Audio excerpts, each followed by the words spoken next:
first thing I want to do is ask everybody here, where do you think heart disease plays into the sort of list of leading causes of death in Canada? Just by way of hands. First place, anyone think it's number one? Who thinks it comes in second? A few people. How about third place? A couple as well think it's in third place. Well, in fact, it is the first leading cause of cardiac death in Canada, unfortunately. Now, just to show you some specific data on that, when it comes to heart disease, it causes 1 in 3 deaths in Canada.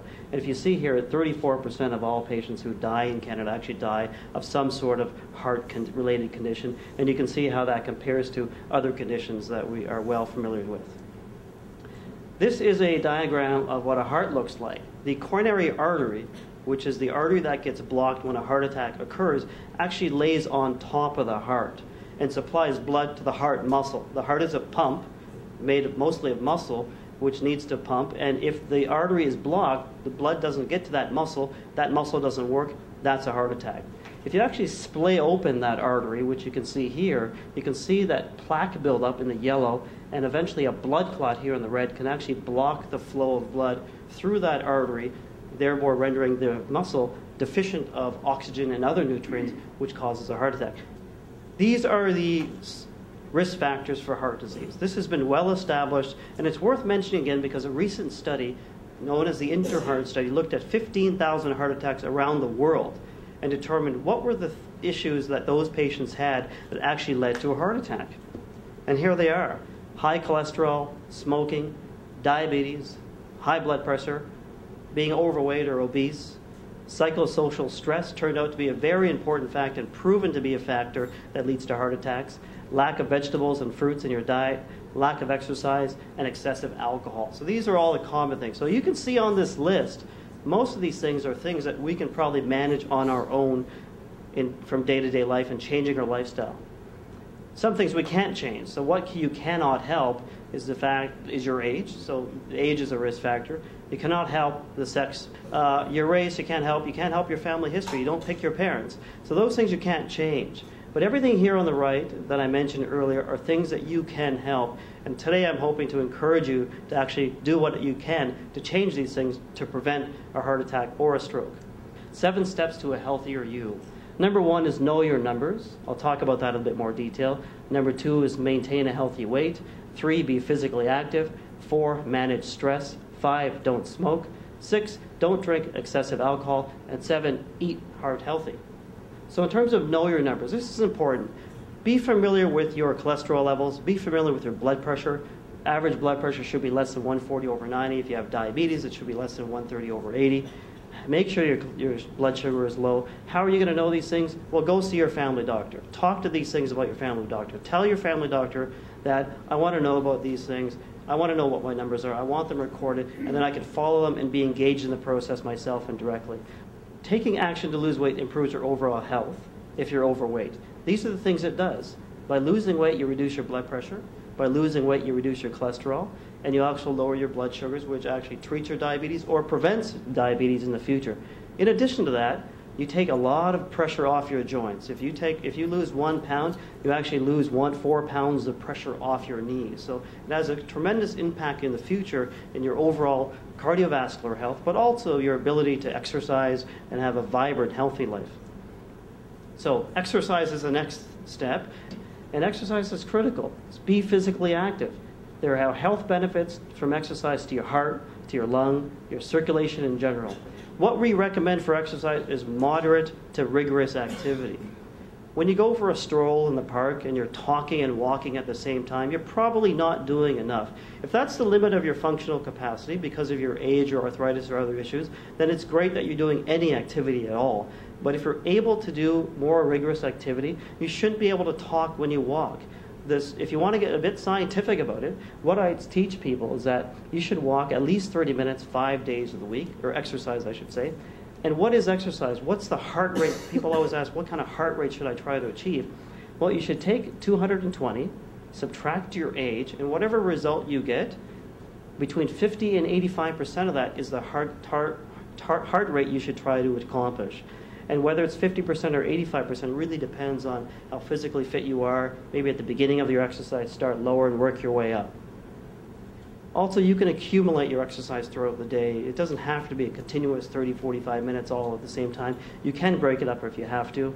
If you break it up in terms of doing 10,000 steps a day, if you believe in that, that's another way of doing it. But the idea is just to be active. Now, stress is important as well. It's important to manage stress. Like I mentioned earlier, it's been well proven now that stress does contribute to heart attacks and strokes, and by reducing stress, we can manage those issues. One of the main ways it probably does that is by stress reduction. You reduce your blood pressure, you're less likely to smoke, you're more likely to exercise. So it's important to try to reduce stress any way you can. I'm not an expert on how to manage stress, but some of the tips for stress management include figure out why you're stressed, avoid the sort of daily hassles and irritations of life as best as possible, learn how to manage your time effectively so time is not a stress, do one thing at a time, learn to take a break, and ask for help. Engage your family and friends, talk to your family physicians or other doctors or pharmacists or nurses in your community to help you understand how you can manage stress. It's a very important and often underestimated contributor to heart disease. Stop smoking is the next step. The number of smokers in the Mississauga-Halton region has gone up to about 20%. In teenagers, it's even higher. So there's still a lot of smokers in our region. We really need to talk to them. This is what a cigarette is. A cigarette has 4,000 chemicals. These are the kind of chemicals it contains. Those same chemicals are in these kinds of solvents or everyday products that none of us would dare drink directly. But that is what you're consuming when you smoke a cigarette. So it's very important to teach your kids this sort of thing and identify that smoking is bad for their health. The future risk of smoking are obvious. It's important to keep that message clear to your children. 45,000 deaths a year are due to smoking in Canada. That's a very significant number. Next point is step 7. Don't drink excess alcohol. Really, you shouldn't drink. It's not recommended to drink alcohol, but if you're going to drink alcohol, moderate drinking is fairly reasonable in general population. But if you have established heart disease, if any of you already have had a heart attack or damage to your heart muscle, then the answer is no, you shouldn't be drinking any alcohol because it does damage the heart muscle. Drinking more than 3 drinks is definitely a risk factor. It has a direct toxic effect on the heart muscle, so that is something that is considered a negative thing. And in terms of what is a drink, 1 bottle of beer or wine is considered a drink. 1 glass of wine, a normal-sized glass of wine, is considered a drink, or 1 shot of liquor is considered a drink. Eat heart healthy. This is important that we all change our eating habits. Start with your serving size. Serving sizes should be portioned and controlled. Limit the high-fat products, and you can look at the label and you can see what's high-fat, what's not high-fat. And get enough of these, the vitamins at the bottom. So basic sort of rules are right there in front of you, but for more details, of course, I refer you to your healthcare professionals in your area. Salt is critical. Salt is one of the biggest risk factors for high blood pressure. If you lower salt, you can potentially normalize your blood pressure, avoid medications for lifelong medications for blood pressure. So it's very important to go on a low salt diet, which actually also increases calcium loss if you have a high salt diet. So that's important for your bones as well, not to have excessive salt in your diet. The last issue here is about medications or sort of herbal medications. Non-traditional medications are certainly have their role and are important to discuss, but I think you have to talk to your physicians or talk to your healthcare professionals if you're going to take non-traditional medications and talk to them about the potential benefits of them, the potential risks, how they may or may not interact with other medications that you already take. So just to raise the point that if you are going to take herbal or other medications, holistic medications, definitely present those to your physician, have a discussion with them, and be very frank about what the relationships may be with other medications that you do take.